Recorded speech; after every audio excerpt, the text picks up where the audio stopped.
tagumpay o kabiguan, ng ligaya o lungkot. Kaya marapat lamang na tanggapin si Jesus bilang tagapagligtas at Panginoon. At matapos yun ay panariwain ang katapatan at paglapit sa Kanya bawat araw o day by day. Ang day by day ay naglalayong umalalay sa pang-araw-araw na pamumuhay. Narito po si Kuya Ed Lapis sa mensaheng pinamagatang Do Not Poison Your Soul.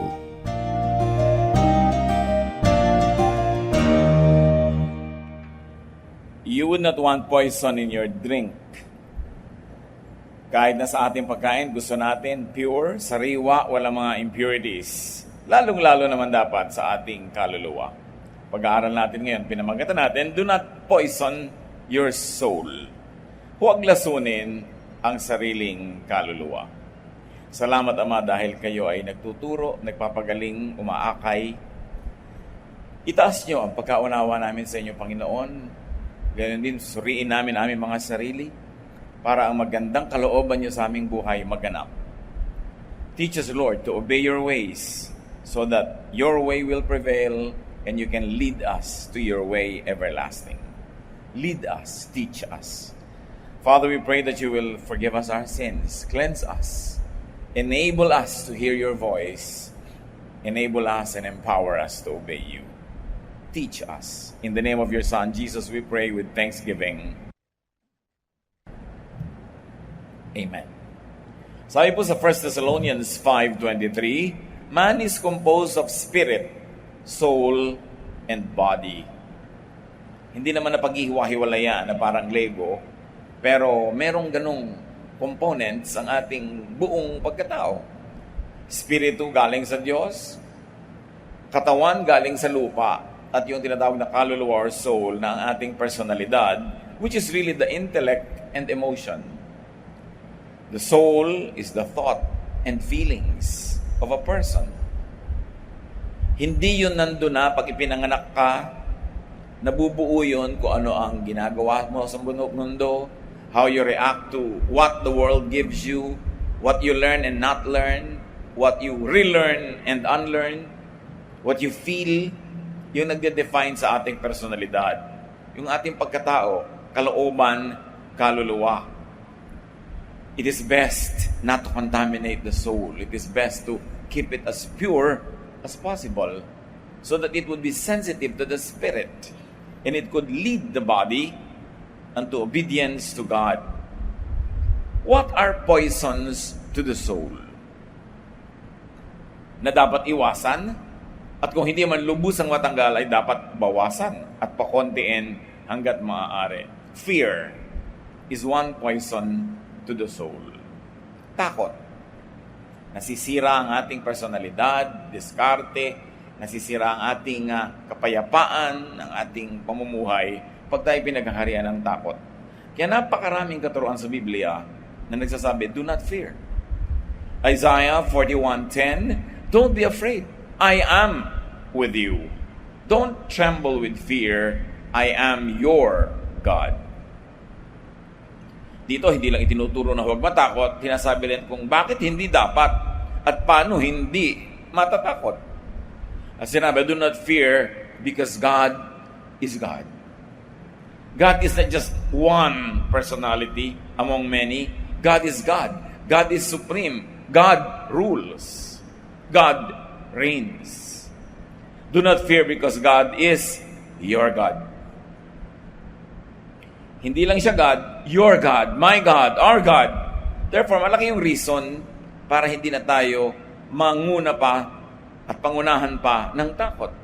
Kaya ang sabi sa Psalm 56 verse 3, but even when I am afraid, I keep on trusting you. Yes, nasisingitan ako ng takot, dumadating din ng pangamba, pero kahit dumarating yun, hindi ko nililimot at lagi akong sa iyo nagtitiwala. Because trusting should lead to being no fear or having no fear. Pag nagtitiwala ka sa Diyos, nagtitiwala kang siya ay Diyos ng mga Diyos, siya ay makapangyarihan at siya ay nagmamahal sa iyo, Either you lose the fear or there is less fear. So focus on God. Trust in God whenever you are afraid. Because God is so much bigger than your fear. Than what or who you fear. Kaya lang naman tayo pinangungunahan ng takot pag yung takot ang lumaki. Pag ang lumaki sa ating isipan ay yung kinatatakutan, imbes na yung Diyos, talagang magkakaroon siya ng lugar. Another poison to the soul is worry and anxiety. At hindi bago itong mga pinag-uusapan natin ngayon. Sabi nga ng matatanda, ang paalalay gamot sa taong nakalilimot. Kaya dapat pinapaalalahanan ng sarili paulit-ulit kahit alam na. Proverbs 12:25, worry is a heavy burden. Yung pag-aalala, pagkabalisa, napakabigat na dalahin sa buhay. At sabi ng Philippians 4:6-7, don't worry about anything, but pray about everything. With thankful hearts, offer up your prayers and requests to God. Then, because you belong to Christ, God will bless you with peace that no one can completely understand. And this peace will control the way you think and feel. May mga sunod-sunod na action dito na dapat ay suriin. Sabi, huwag ka mag-aalala tungkol sa kahit anumang bagay, pero ipanalangin mo ang lahat ng bagay. At may kalakip na pasalamat, iitaas mo ang iyong panalangin sa Diyos, pati ang iyong mga hinihiling. At dahil ikaw ay nasa kay Kristo, pagpapalain ka ng Diyos Ama sa langit ng kapayapaan na hindi kayang ipaliwanag ng anumang philosophy sa buhay o ng anumang pangangatwiran. At itong kapayapaan na ito na sa Diyos nang gagaling, peace not because of, but peace in spite of, ito ang magbibigay ng direksyon sa iyong pag-iisip at sa iyong damdamin. So ang prescription is to pray instead of worry. Sabi nga nila, why worry when you can pray?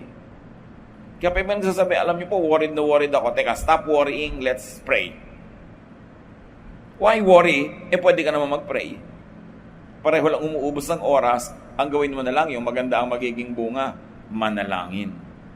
Be thankful instead of worry. When you begin to be tempted by worry, count your blessings. Be thankful about things that you should be thankful for, and suddenly, the peace that transcends understanding will descend upon you. Because prayer can bring blessings of peace. Maraming dahilan kaya ka napapatahimik pag nananalangin. Sabi ng iba, just the mere fact that you're praying already replaces the content of your thought. And the mere fact that you're praying already places you in the path of God's blessings. And because God answers prayer. Peace will inform, shape, and direct your thoughts. It's not the other way around. Hindi ka muna magkakaroon ng kapayapaan bago ka mag-iisip ng mga bagay na payapa. Hindi. Ipagkakaloob muna ng Ama yung kapayapaan na himala. Mahirap maintindihan. Walang logic. At kung minsan, kabaligtaran ng nangyayari. Pero natatahimik ka. At pag tahimik, payapa ang iyong loob, doon magmumula ang mga isipin, ang mga diskarte, ang mga desisyon, na tahimik, payapa, at pagpapala sa buhay mo. You cannot think into having peace, but the peace will come because of prayer, and because of that, you will begin to have peaceful thoughts. Nagkakaroon tuloy ng cycle. But the beginning, and you break into the cycle through prayer. Kaya huwag na lang tayo lagi mag-alala mga kapatid, lalo inaalala mo, mahal mo sa buhay, malayo. Ano naman ang magagawa na yung pag-aalala? May magagawa ba yun? Nagwo-worry ka, baka magkasakit ang isang mahal mo sa buhay, baka siya maaksidente. Nagwo-worry ka, baka mamaya may ganito at may ganong hindi ka gusto na mangyari. But why spend your time worrying when you can just spend your time praying? And prayer moves the mighty hand of God. And prayer pleases God. And God answers prayer. Yun pa lang, isang napakalaking paraan na para maiba ang paglalaso natin sa ating sariling kaluluwa. Imbes lasunin, pakainin natin ang pagkaing espiritual brought about by prayer. Another poison to the soul is jealousy, envy. Galatians 5:19-21. People's desires make them give in to immoral ways, filthy thoughts, and shameful deeds. People become jealous, angry and selfish, envious, etc. I told you before, I am telling you again, no one who does these things will share in the blessings of God's kingdom. Sabi ng ibang version, no one who does these things will inherit the kingdom of God. Kaya nagkakaroon ng misinterpretation na none of the people who do these things will ever go to heaven or will be saved. No. The kingdom of God does not always mean eternal salvation. Pag sinabing you will never enter the kingdom of God, it doesn't always mean you will not be saved. Because the kingdom of God is used in many ways. And many times, especially out of context, you will get the meaning. It means the rule of God in your life, which is characterized by peace, by joy, by spiritual prosperity. At sinasabi, itong mga maiinggitin, itong mga mahilig manibugho, magselos, hindi sila paghaharian ng Diyos to the point na magkaroon sila ng kapayapaan, katahimikan, kasiyahan. Therefore, they will never enter that kingdom of God. Hindi yun yung kingdom in eternity, kundi the rule of God in our lives right now. So, pwede na maiinggitin ka, jealous ka, pero save ka pa rin. Pag namatay ka, yung espiritu mo pupunta sa Diyos kasi hindi naman laging ibig sabihin ng you will never enter the kingdom of heaven. Ibig sabihin, hindi ka na masasave pa ever. And the misunderstanding of that phrase leads to a lot of errors in interpretation and application of Scripture. Ang nangyayari tuloy, fear. May lalapit, Pastor. Alam ko po, save na ako, tumanggap na ako sa Panginoon, pero paano po yan? Nagsiselos pa rin ako, naiinggit ako, I will not enter the kingdom of God, hindi pala ako saved. Natanggal pala yung salvation ko. Doon nagmumula yung ganung mga fear. Sa hindi pagkakaunawa, what it means to enter the kingdom of heaven is also to mean to enter God's peace, to enter God's prosperous spiritual blessing. At alam natin na hindi ko mo anak ka ng Diyos, hindi ko mo ligtas na yung kaluluwa mo, lagi kang peaceful. But it doesn't mean hindi ka na saved. Ibig sabihin lang, no heavenly blessings for you right now, like peace and joy. It doesn't mean no salvation. As we have said, God's kingdom doesn't always mean heaven, but a state of being, ruled by God, blessed by God, a state of being that is heavenly. Parang makalangit na damdamin at nararanasan dito sa buhay na ito. Kaya isa sa utos ng Diyos, para na rin iligtas tayo sa paglalason sa sariling kaluluwa, Exodus 20:17, you shall not covet your neighbor's house. You shall not covet your neighbor's wife, or his male or female servant, his ox or donkey, or anything that belongs to your neighbor. Why? Because coveting leads to envy, to jealousy, and to many other sins. Oras na naghangad ka na sa hindi sa'yo, maiinggit ka na ngayon doon sa may-ari nun. Magsisimula ka na yung madiskontento tungkol sa iyong sarili, at pag pinagbigyan mo pa ang udyok ng tuksong ito, pwedeng magnakaw ka na tuloy, mangagaw, mandaya, para lang makuha mo yung hindi naman talaga sa'yo. So keep your eyes where they belong. Huwag niyong titigan yung hindi naman pwedeng maging inyo. Yan ang problema sa window shopping. Titig ka ng titig, mabuti kung ma-afford mo lahat, kung pwede sa'yo lahat. Ang mangyayari lang, you will feel miserable. Makikita mo yung kwentas mo kasing nipis ng bihon. Tapos yung tinititigan mo para mga tanikala ng barko, ang lalaki. What will happen? Window shopping. Mag-window shopping kayo kung kaya nyo disiplinahin ang sarili nyo na hindi maghangad sa hindi inyo at hindi pwedeng maging inyo sa oras na ito. At yung window shopping ng tao, yung may dumadaan, hindi mo naman asawa ang paghahangad mo, parang paghahangad ng asawa. Don't even look. At kung nakita mo na, iiwas mo na ang iyong mata, pero para sundan pa ng mata mo, mamaya sumusunod pati hakbang mo, saan ka dadalhin nun? At yan na nagiging problema ngayon sa internet. Ang dali-daling tumingin ng hindi naman sa'yo. Ang magiging bunga, maghahangad ka na maghahangad, mababalisa ka. You will become envious, you will become jealous of people who enjoy these things. We become covetous. We become troubled, vexed. Wala, nagkalason-lason na yung kaluluwa. Kaya binabantayan kung anong dinidinig, tinitingnan, sinusundan, dahil pwede kang alipinin ng mga bagay na yan. Sabi sa James 3:16, whenever people are jealous or selfish, they cause trouble and do all sorts of cruel things.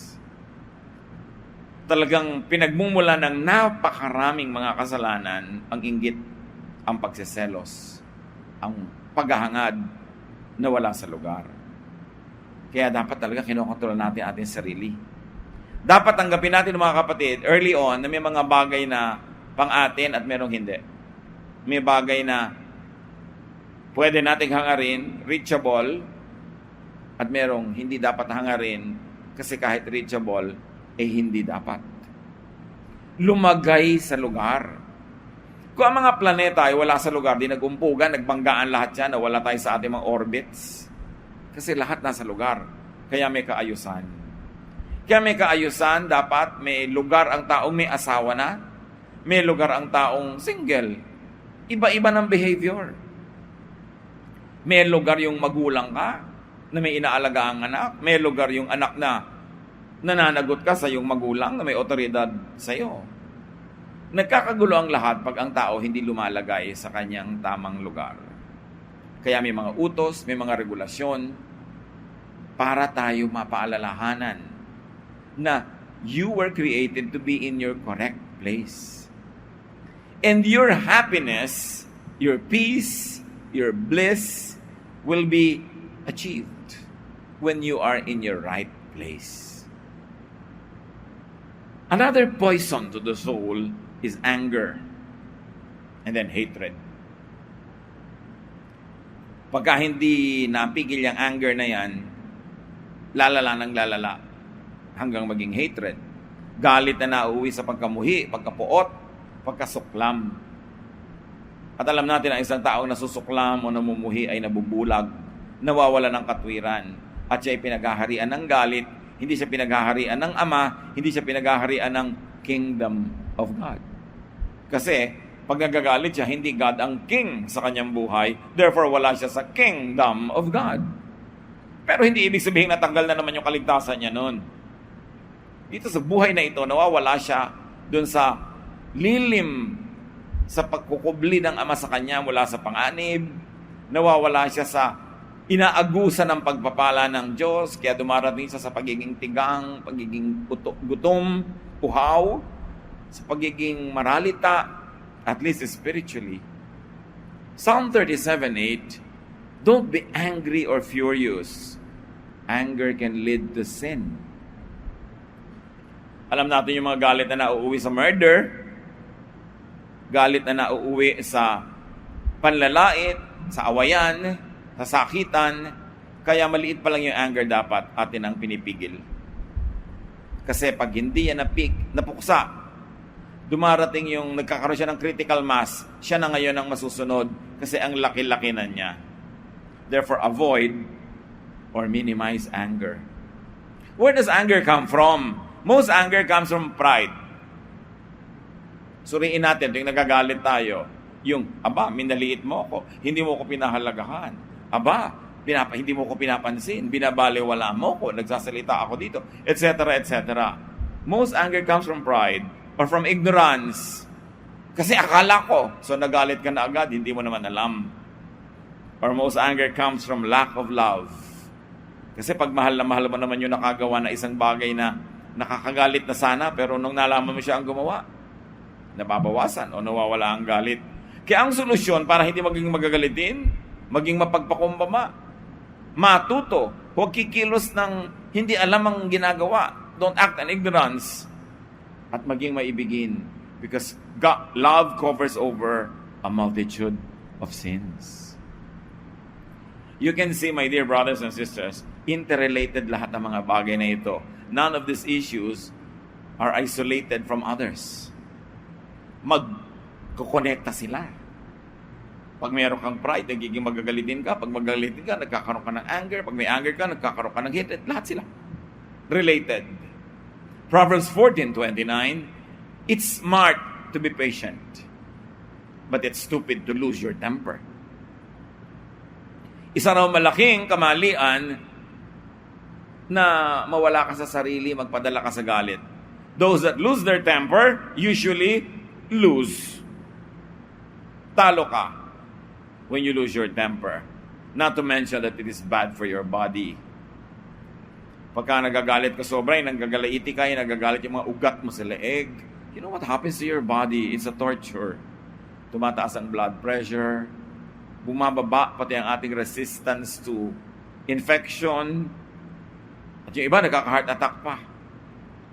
Pag sobra ka nagagalit, na-stress ka, tumataas ang blood sugar mo. At kung diabetic ka, lalong magkakataas-taas yun. Kaya sabi, it's foolish to be angry. So mga kapatid, let's not be angry. And if we can be avoiding anger, we cannot avoid it because we are holy. At least avoid it because you are wise. Because it is unwise to be angry. Not to mention, nakakawala ng poise. Minsan, nakakasalita ka, nakakagawa ka ng mga bagay na nakakahiyan. Pag naalala mo later, pag hindi ka nagalit. Kasi nawalan ka ng control sa sarili. How do you prevent getting angry? Sabi ng James 1:19 up to 20, my dear friends, you should be quick to listen and slow to speak or to get angry. If you are angry, you cannot do any of the good things that God wants done. So sabi, mabilis kayo dapat makinig.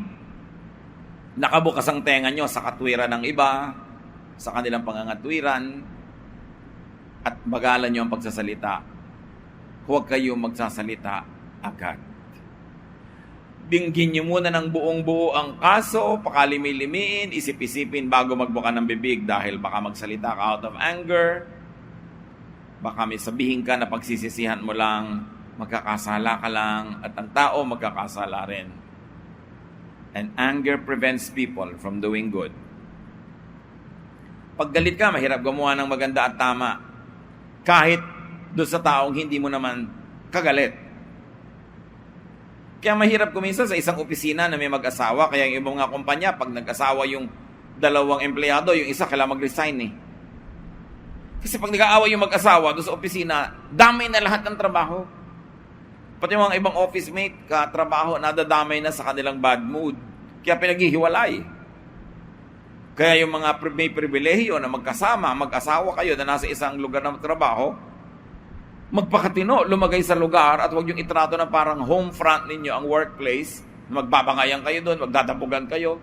Tapos naiinis kasi sa kanya, hindi mo ipoprocess yung papel na nire-request niya. Workmates din kayo, hindi lang kayo mag-asawa. Nadadama yung trabaho.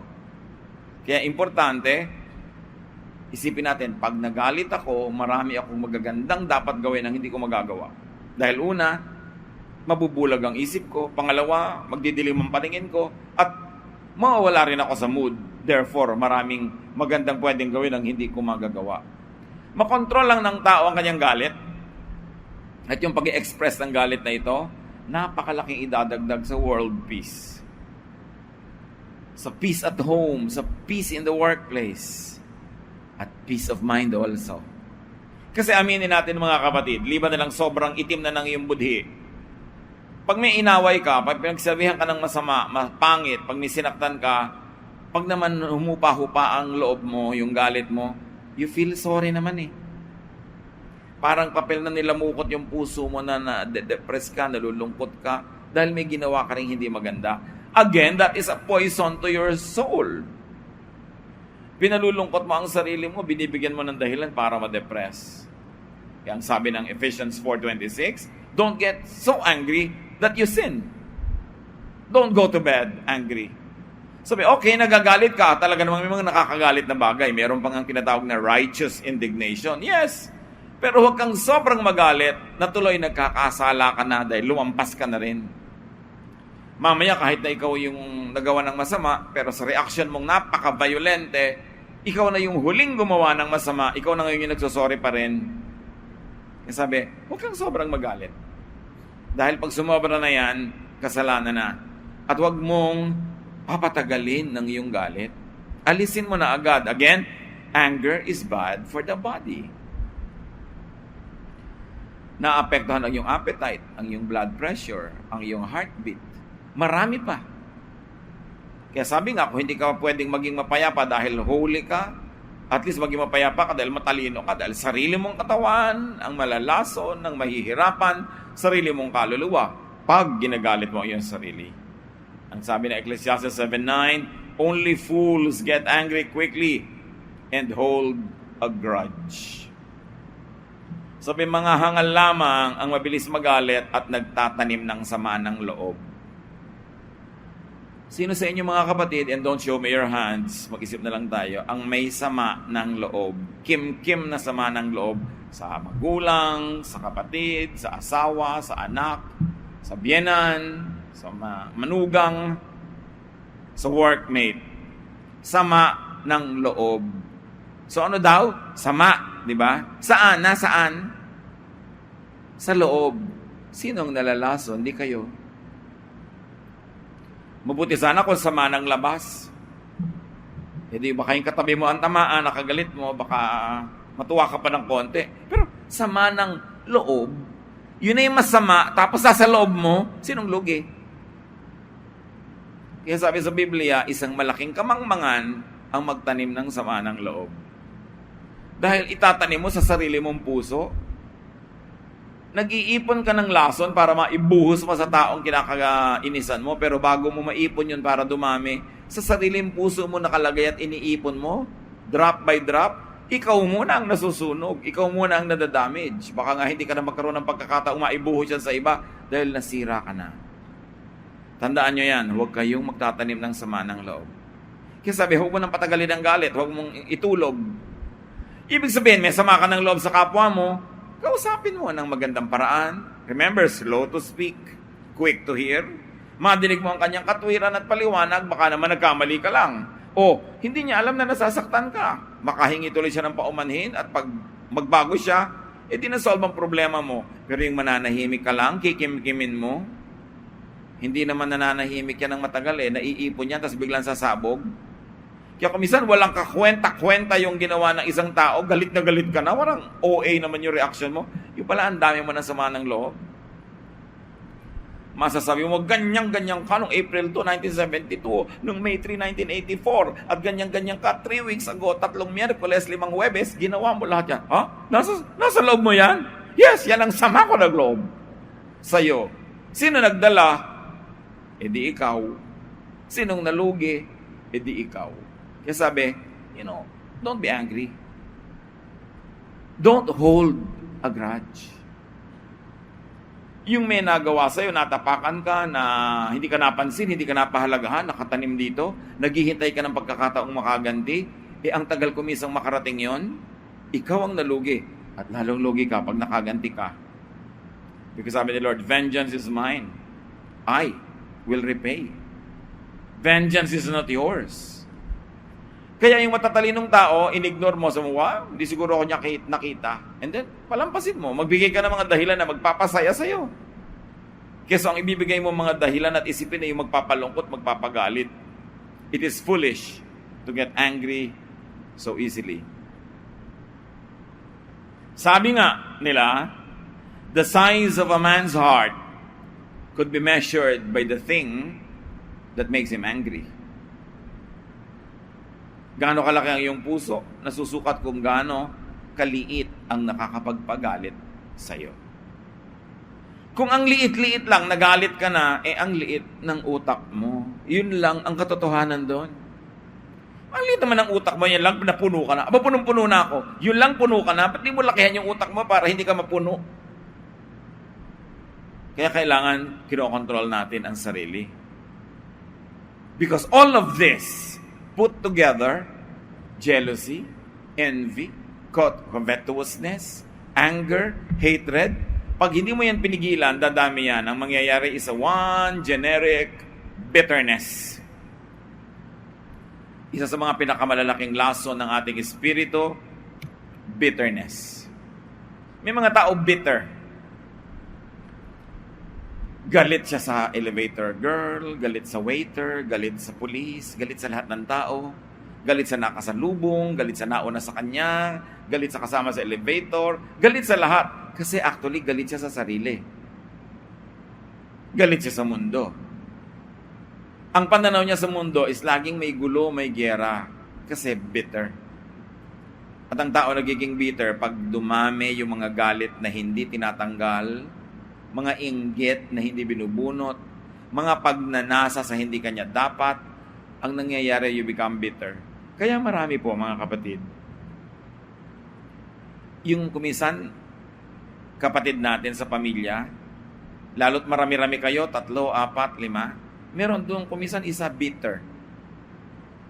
Yung pinakamapangit ang ugali niya, pinakamasagwa, pinakamasungit, lagi siyang may kagalit, lagi siyang may naaaway, ang susungit niya sa mga pamangkin, lagi siyang nagdadabog, siya ang laging may reklamo. Kasi kadalasan yung mga yun, nung bata, hindi napupuri. Ang napupuri yung kapatid, nung nagdadalaga, hindi malang makuhang sagala.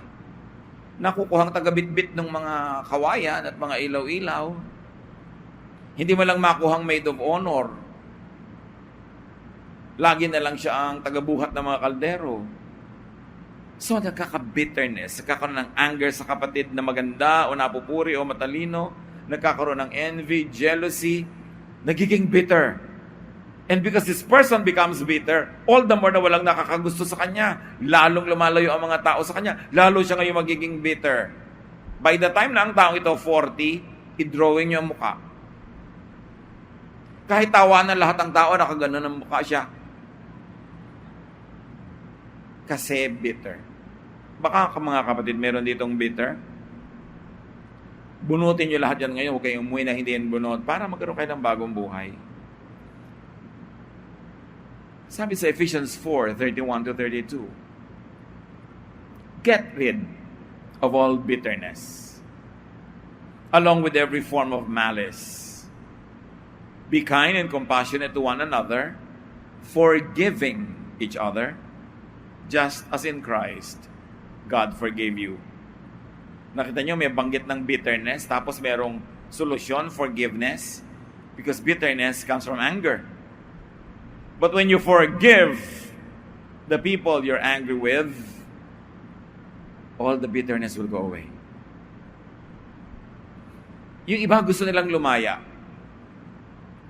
Lumaya sa inferiority feeling, lumaya sa pagiging grouchy, sungit, mareklamo. Isa lang ang nagpapalaya, pagpapatawad. Habang hindi mo pa pinapatawad yung mga taong kinakasamaan mo ng loob at tinaniman mo ng sama ng loob, nakagapos ka sa kanila, nakatali ka sa kanila, hindi ka malaya. Pag nakikita mo sila sa Facebook na kumakain ng masarap, gusto mong durugin yung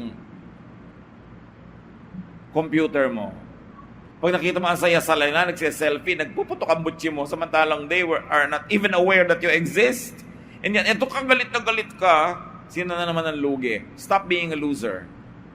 Forgive people so you can be free from them and have your own orbit and have your own life. Yes, you might have been damaged in the past, but when you don't forgive, you get damaged again and again every day. Only you can put a stop to this. Hindi yan kayang pigilin ng iba dahil yan ay lalo sama ng loob. Nasa loob mo, ikaw lang makakapasok doon. Kailangang tanggalin mo yun. Bitterness comes from lack of forgiveness. Marami po mga bitter, actually kung tutuusin, victim sila siguro ng buhay Kaya sila bitter. Pero dapat dumating ka sa punto ng buhay mo, ma-realize mong, oo, naging victim ako noon, but now I am the one victimizing myself. by replaying over and over and over in my mind all my anger in the past, even those that are real and those that are only imagined. And the moment you keep replaying and replaying and replaying kung paano ka kawawa, kung paano ka naapi, etc., etc., you will continue to be bitter. You will continue to be a loser. Jesus sets free. And Jesus has one prescription: forgive. Forgive not because you are godly, kung hindi mo kaya yun on godly terms, but again, forgive because you are wise. Because only forgiveness can set us free. Forgive, no? So many good things happen when you forgive. Hindi ka lugi. At sabi ng Hebrews 12:15, don't let anyone become bitter and cause trouble for the rest of you. So this time, hindi naman ikaw yung bitter, pero may ibang tao, maybe because of your constant rejection, constant harassment, constant criticism, naging bitter tuloy, gagantihan ka rin nun. At kung hindi ka man gantihan, magiging bad element siya ng iyong community, affected ka rin. Making people bitter backfires. Make people happy. That will also backfire in a positive way. Nakakapagod manginis ng kapwa, nakakapagod magpasaya ng kapwa, pareho lang nakakapagod, doon ka na sa magpasaya, maganda pa ang bunga. Mga kapatid, we can go on and on and on. Pero ang mahalagang mensahe is, do not poison your soul. Kung meron mang kayong sariling ginagawa para lasunin ang mga sarili nyong kaluluwa na hindi natin nabanggit, fill the blanks. You finish the message so that you will have a full benefit. Not poisoning your soul is about what you can do. Napansin nyo ba? Puro what you can do. How can you prevent or stop poisoning your soul? Do not fear. Do not avoid or minimize fear. Same with worry and anxiety. Same with jealousy and anger. It's within your power. Nasa kamay mo, kapatid, para bawasan o tanggalin ang iyong galit, ang iyong takot, ang iyong selos, ang iyong paghahangad, ang iyong galit o pagkapuot. Therefore, nasa kamay mo rin para matanggal ang bitterness. All of these are doable by thought management. You have to manage your thoughts. Pag yung isip mo pumupunta na doon sa negative, pabalikin mo. Huwag ka dyan magpunta. Pag nagpupunta siya sa pagkainggit, pag nagpupunta siya sa paghahangad, pag nagpupunta siya sa self-pity, sa criticism of others, sa anger, stop, come back. Manahimik ka thought. Huwag ka dyan pumunta.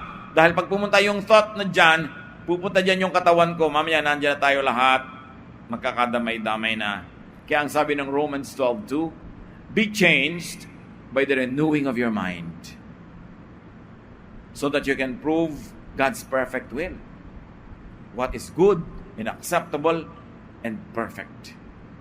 Pero you want to change your life? Be changed by the renewing of your mind. Ang lahat nagsisimula sa pagpapalit ng paraan ng pag-iisip. Kaya sa atin sinasabi, maghunos dili ka. Yung ahas kasi pag nagpapalit ng balat, naghuhunos siya. Nagpapalit. At dili, pag-iisip, dili-dili. Di ba? Sabi, maghunos dili ka. Baguhin mo ang direksyon ng iyong iniisip. Kapag may sasaktan ka, may papatayin, sasabihin, maghunos dili ka. Sasabihin sa drama, di ba? Na hindi na natin madalas nadidinig ngayon. Pero isa lang ibig sabihin nun, change the way you think. Because when you do that, you will change the direction of your life. You will change the direction of your spirit, of your soul, and even of your body. Aming Diyos, turuan niyo po kami na may mapulot sa pag-aaral na ito ngayon para ang aming kaluluwa ay huwag naming malason, huwag naming ipalason sa iba, o mabantayan namin at least to minimize the kind of toxins that embed themselves in our personality.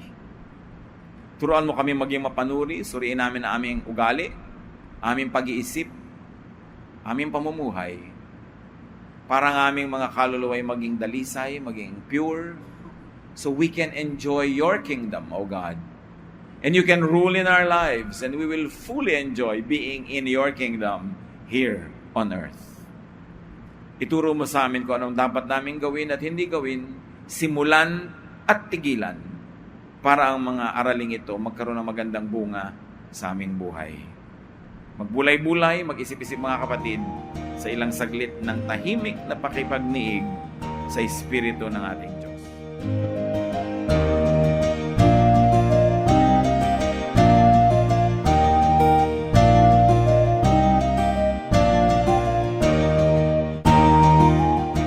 Ang katatapos pong mensahe ni Kuya Ed Lapis ay pinamagatang Do not poison your soul.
Napakarami pong kayamanan ng ating bayan at kuminsan hindi naman karapat-dapat na magkaroon tayo ng napakaliit na pagtingin sa ating sarili.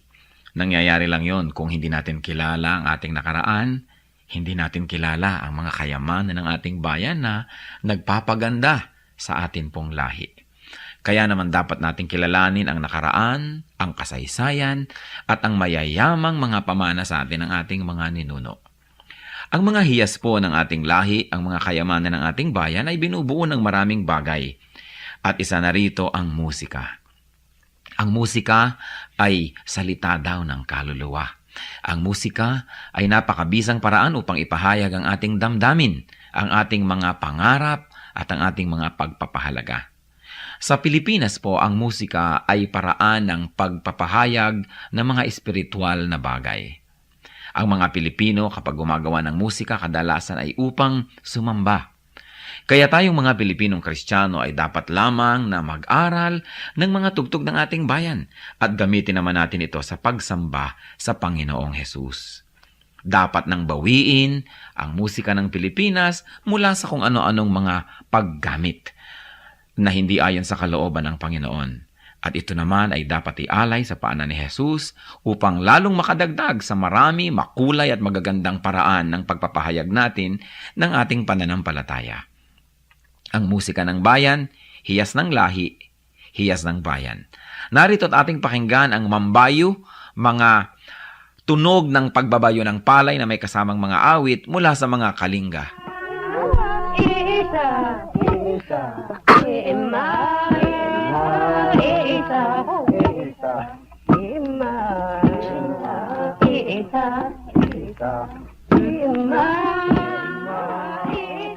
Ang mambabayo ay isang karaniwang gawain ng mga kalinga at ito ay pagbabayo ng palay. Gayunpaman, ito isinasagawa sa sari-saring estilo at pamamaraan ayon sa idinaraos na okasyon. Halimbawa ay kasal o kaya ay may mga kinalaman na seremonya sa mga patay o mga libing. Ang mambayo ay sinasaliwan ng awit tulad ng naririnig natin.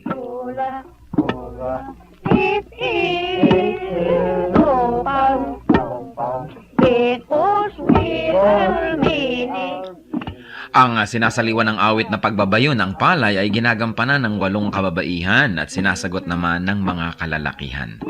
Paulit-paulit at mauulit na maririnig ang ritmikal na pag-awit ng mga salitang ima, isa o insa.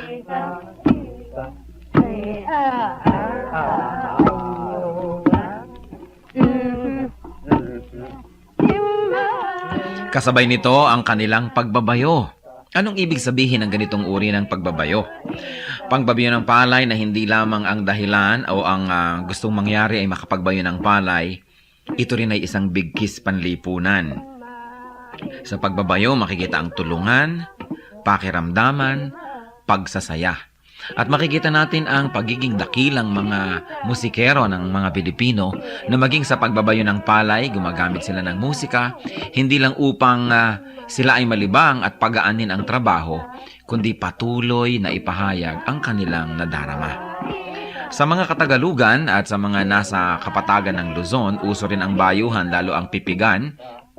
At kadalasan, yung halo na ipinangbabayo ng pinipig, inuukit pa ang loob nun at nilalagyan ng parang bolang kahoy sa loob na habang nagbabayo, kakalog-kalog naman ang bolang ito at gumagawa na naman ng isang ritmo.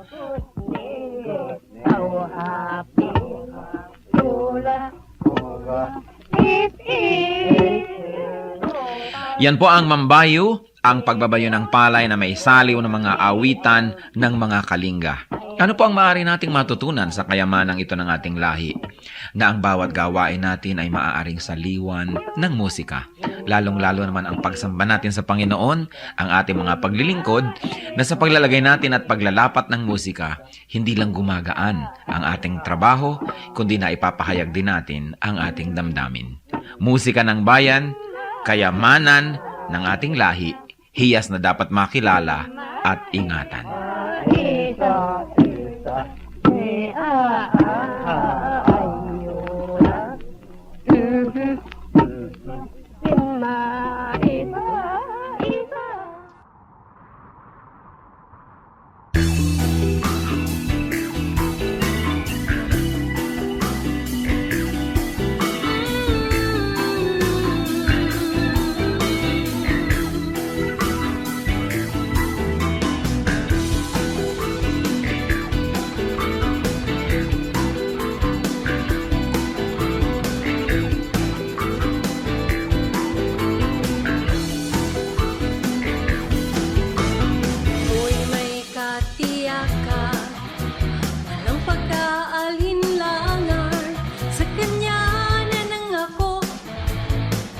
di ka mabibigo. Tunay siyang maaasahan, noon, ngayon at kailanman. Siya ang Alpha at Omega, walang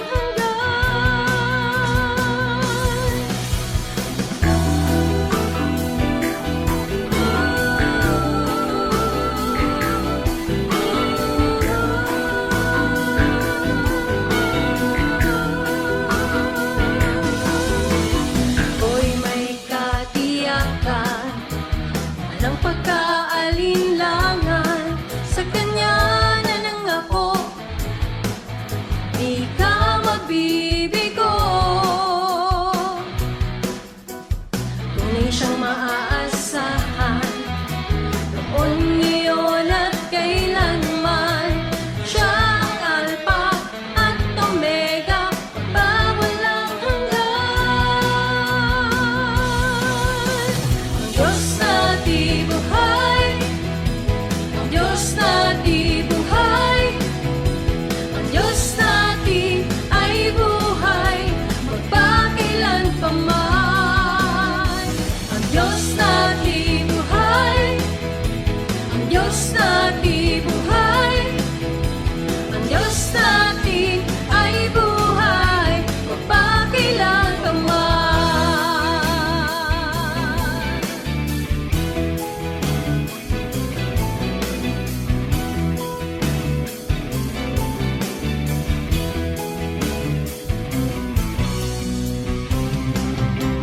Puso'y may kapayapaan, sa gitna man ng kapighatian, pagkat siya ang kasama, ako'y di mangangamba.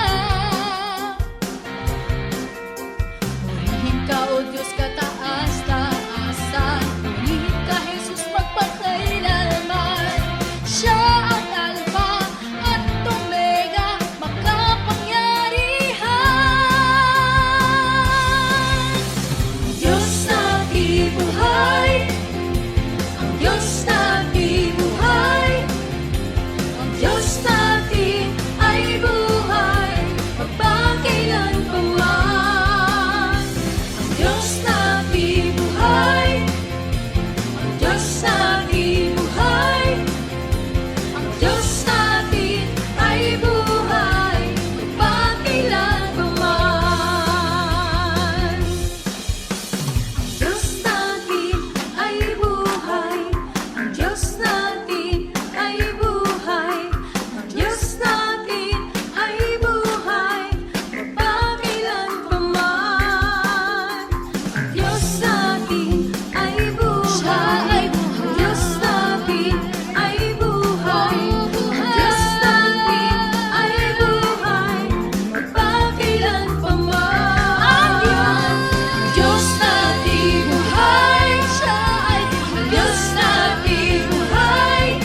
kinahunan.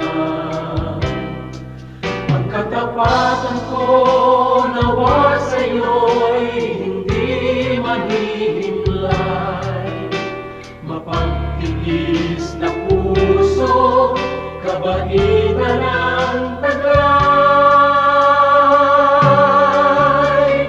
Bunga ng Espiritu, mayroon ka ba sa buhay mo? Ang kinakailangan na ipakita ng Kristiyanong tunay. Bunga ng Espiritu, kung wala sa buhay mo, kay Jesus tanggapin mo. Bunga ng Espiritu.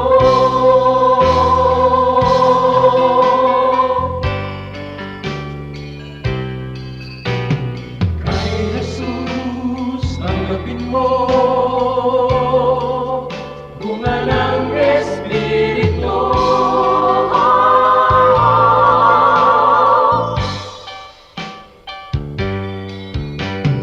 Bunga ng Espiritu, mayroon ka ba sa buhay mo?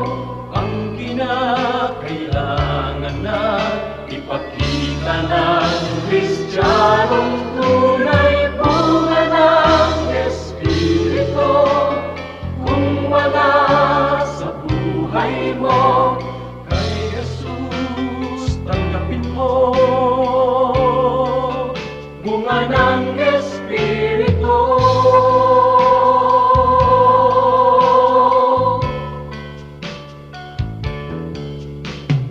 Kay Jesus tanggapin mo. Bunga ng Espiritu.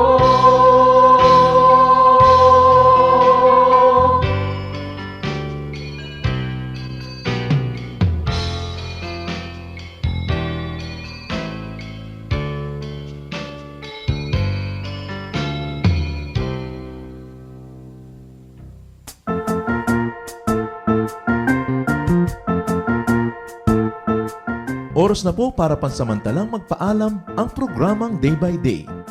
Tayo po'y magsama-sama tuwing ika-6 hanggang ika-7 ng umaga, araw-araw.